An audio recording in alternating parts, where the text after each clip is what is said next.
meu nome é Cristina Martins, eu sou riopretense, sou uma travesti negra não binária, e aí essa não binariedade entra na minha vivência também. A travestilidade, ela vem com muita força também, e primeiramente sou uma pessoa negra, né? E aí dentro dessas várias facetas de Cristina, tem também uma artista.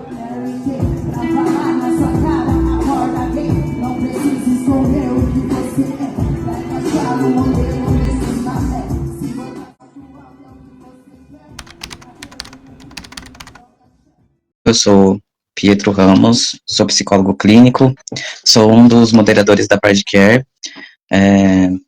Hoje a gente está trazendo a Cris para mais uma das lives da programação do Mês do Orgulho aqui da Pride. A gente vai estar falando um pouquinho sobre interseccionalidade e agora eu queria que a Cris se apresentasse, falasse um pouco o que você achar pertinente sobre você para a gente introduzir o tema. Ai, vamos lá. Muito bom dia a todos que estão aqui, gente. Meu nome é Cristina Martins, eu sou riopretense, sou uma travesti negra não binária, e aí essa não binariedade entra na minha vivência também. A travestilidade, ela vem com muita força também, e primeiramente sou uma pessoa negra, né? E aí dentro dessas várias facetas de Cristina, tem também uma artista. Trabalho com teatro desde dos 13 anos. Profissionalmente, comecei a trabalhar em 2018. Trabalho com espetáculos populares, trabalho com espetáculos com a temática LGBTQIA+, com a temática da negritude, e tentando sempre trazer a temática para o lugar da vivência dentro dos trabalhos artísticos, né?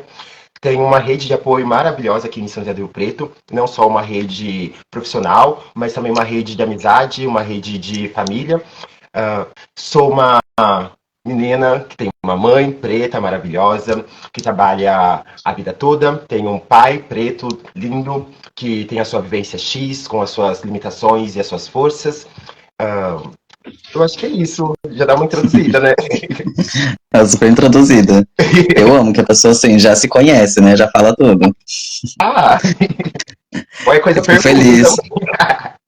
Fico feliz de você ter aceitado o nosso convite. Foi a primeira pessoa que a gente pensou para esse assunto. Eu acho que tem que dar esse lugar, porque por mais que eu saiba um pouco da teoria, também não me sinto totalmente. Não acho que é justo, né? Não é meu lugar assim dentro da branquitude de falar com profundidade e propriedade sobre esse assunto, mas acho que dando uma introduzida na interseccionalidade, que é um conceito, um termo que vem lá de 1989, foi a Kimberly Crenshaw que cunhou esse termo. Ela é uma jurista, então esse termo primeiro apareceu na área do direito, né, para pensar as questões prisionais, principalmente de homens negros, mas que isso a gente tem que repensar até hoje. E queria que você explicasse um pouquinho o que você entende de interseccionalidade e como que isso aparece na sua vivência. Sou uma menina que tem uma mãe preta maravilhosa, que trabalha a vida toda, tem um pai preto lindo, que tem a sua vivência X, com as suas limitações e as suas forças. Eu acho que é isso, já dá uma introduzida, né? Tá super introduzida. Eu amo que a pessoa assim já se conhece, né? Já fala tudo. Qualquer coisa Eu fico pergunta. feliz. Fico feliz de você ter aceitado o nosso convite. Foi a primeira pessoa que a gente pensou para esse assunto. Eu acho que tem que dar esse lugar, porque por mais que eu saiba um pouco da teoria, também não me sinto totalmente. Não acho que é justo, né? Não é meu lugar assim dentro da branquitude de falar com profundidade e propriedade sobre esse assunto, mas acho que dando uma introduzida na interseccionalidade, que é um conceito, um termo que vem lá de 1989, foi a Kimberly Crenshaw que cunhou esse termo. Ela é uma jurista, então esse termo primeiro apareceu na área do direito, né, para pensar as questões prisionais, principalmente de homens negros, mas que isso a gente tem que repensar até hoje.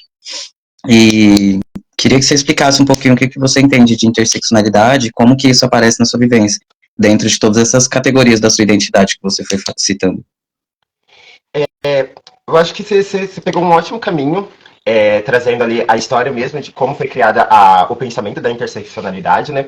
E aí eu fiquei ontem pensando em como trazer.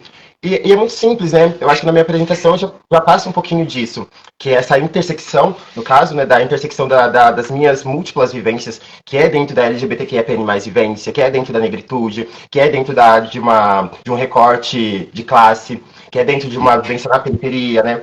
Então, eu acho que a interseccionalidade, ela traz o pensamento dessa multiplicidade em uma só vivência, né? A vivência de um corpo gordo trans, a vivência de um corpo gordo negro.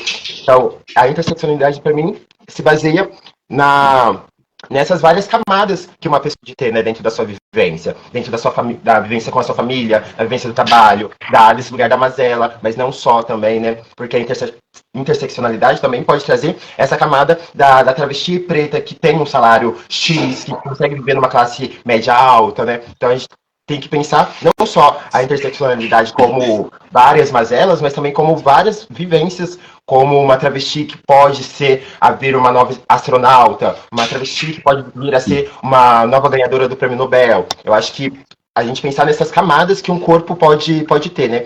E aí, pensando na minha vivência, essas camadas que eu habito, né? E tem uma fala que eu gosto muito, que quem trouxe foi a Renata Carvalho, numa apresentação que ela fez aqui em São José do Rio Preto, que ela fala sobre o que chega primeiro no espaço que eu entro é o meu corpo. E aí eu fiquei pensando, né, se o meu corpo chega em algum espaço onde o meu corpo é o único, similar ou parecido, ou próximo, o que chega primeiro nesse espaço do meu corpo? Fiquei pensando muito nisso, para algumas pessoas vai chegar o meu cabelo, para algumas pessoas vai chegar a minha pele, para algumas pessoas vai chegar os meus traços femininos, para outras pessoas vai chegar os meus traços que são ditos masculinos.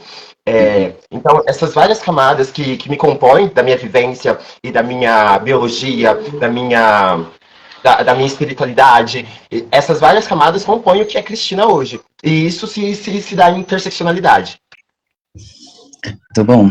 E a Carla Cutirene, que é uma pensadora acadêmica aqui brasileira, que ela traz mais esse pensamento interseccional para o contexto brasileiro, ela fala que é uma ferramenta ancestral, né, interseccionalidade, porque o feminismo, que foi um dos primeiros movimentos, assim, quando começou, não incluía as mulheres negras nesse movimento, né, e pensar o feminismo, as questões de racismo, sexismo que atravessam a mulher, não tem como não incluir mulheres negras nesse movimento, né, e nem todas as outras facetas da identidade dessa mulher negra também. Como você disse, talvez o que chegue primeiro para as pessoas é a cor da sua pele, os seus fenótipos, né, que denunciam algo para a sociedade, e ela até fala no livro dela sobre interseccionalidade também, que por mais que o racismo seja estrutural, ela tem uma frase que eu gosto que é: não existe hierarquia de opressão, né, porque a gente pode pensar com você como uma travesti preta, não binária, e talvez você sofra mais racismo,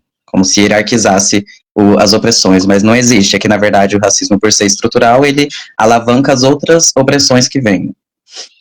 Mas, pensando no feminismo negro, como que você vê a sua vivência dentro de um movimento feminista? Você se sente acolhida? Você se sente pertencente? Desculpa, risada. Eu acho que eu prefiro me ver como uma transfeminista. Eu acho que o feminismo, ele é posto ali naquele momento que acontece na história, como uma camada branca, né? E o feminismo, ele acontece muito antes do feminismo enquanto movimento começar, né? O feminismo negro, ele começa muito antes do movimento do feminismo branco começar. Eu acho que o feminismo que está construído hoje não me contempla. Não me contempla porque não se trata da minha história, não se trata da história da minha ancestralidade, não é essa história que é contada, não é os nomes que foram a luta, que foram as ruas, que é contado nessa história do feminismo branco. E você trouxe um ponto também, que eu acho que liga muito nisso, que é esse lugar das lutas, né? Da luta da negritude, e o que afastou muitas manas pretas, muitas travestis pretas desse holofote, de ser reconhecida enquanto uma militante da causa negra, é o machismo. E aí o machismo é estrutural. Assim como o racismo também é estrutural, né? A gente tem ali dois pilares muito fortes para o que acontece hoje no Brasil, né? Para todas as mazelas, para todas as discriminações, são dois pilares muito fortes ali. E aí a gente não pode falar de um, né? E aí eu achei ótimo que você já trouxe o outro ali, que é esse racismo estrutural junto com essa discriminação de gênero, né? E aí pensando na minha vivência, sempre me vi muito nessa militância dentro desse transfeminismo, desse entendimento dessa história que não é contada, né? Essa história que a gente tem que emburacar dentro de um Google, tem que emburacar dentro de pesquisas para conseguir achar esses nomes dessas travestis, dessas manas cis pretas que estavam ali no começo da luta e até antes já trabalhando, já tentando ter o mínimo de espaço, o mínimo de acesso, o mínimo de alimento ali, né?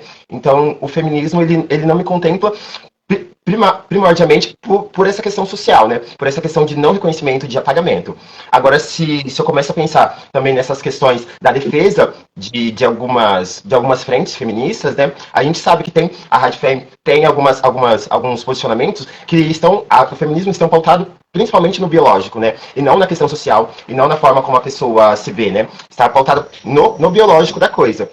Então, esse ponto também, eu acho que é importante a gente pensar, e importante a gente conversar com outras feministas também, né, para ver como é que a gente faz essa ligação. E aí, pensando sobre a interseccionalidade, eu também fiquei muito, ontem conversando com meu namorado, pensando sobre a intersecção em si, né, o termo não, a palavra mesmo, né, e aí essas duas coisas que passam uma pela outra, né, e não necessariamente fazem ligação entre as duas, né. Ser uma travesti me faz uma transfeminista. Mas só que ser uma pessoa preta faz uma ligação de trazer a minha luta da negritude, a minha luta da transfeminilidade, ajudar uma a outra, né? Eu fiquei pensando em como que as minhas lutas, da minha vivência, no meu corpo, fazem uma ligação de apoio, né? Para que não seja apenas camadas de mazelas, né? Como é que uma coisa apoia a outra. E aí isso, como se dá no movimento como um todo, né? Como o movimento negro, como que o movimento LGBTQIA+, como o movimento indígena, como o movimento feminista, como o movimento transfeminista,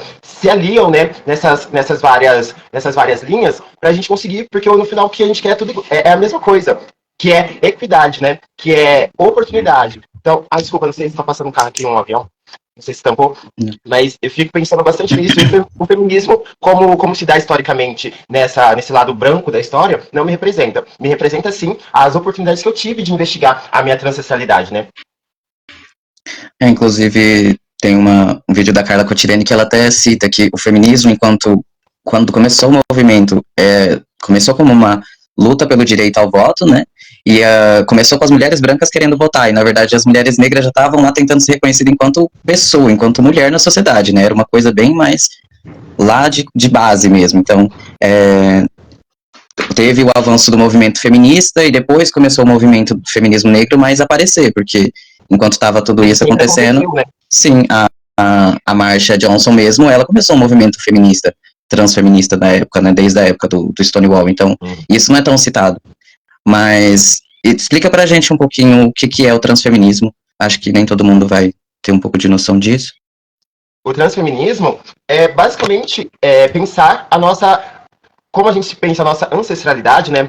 Quando a gente pensa a nossa ancestralidade negra, dos povos originários, a gente também pensa que existe uma transancestralidade, né? A gente sabe que existe as primeiras travestis que foram às ruas, né? As primeiras travestis que foram nos parlamentos, pediram leis de apoio à população LGBTQIA+, como um todo, e não só para as travestis, né? Então, a transancestralidade, no contexto em que entendo, está muito nessa busca de trazer essas vivências, essas identidades que estavam ali desde a fundação do que a gente entende como LGBTQIA+, vivências, né? E não só vivendo, mas também lutando para que pudessem viver, né? Então essa transexualidade que eu busco é reconhecer e achar essas pessoas, né? Achar esses nomes, achar esses movimentos que a gente não acha. E isso vem, sim, também de um pensamento espiritual, dessas tantas mazelas que a gente acha que é recente, não é, né?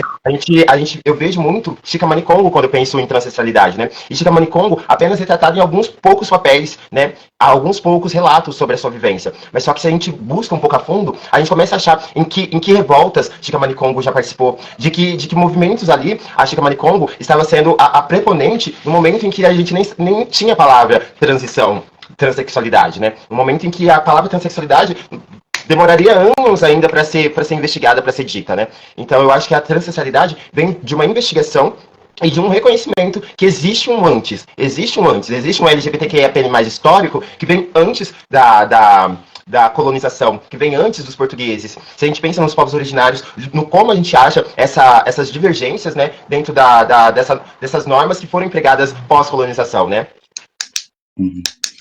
E você até citou que é uma investigação e acaba sendo uma investigação até no âmbito acadêmico, né? Porque o transfeminismo ele vem desse movimento acadêmico também, de juntar todos os pensamentos de outros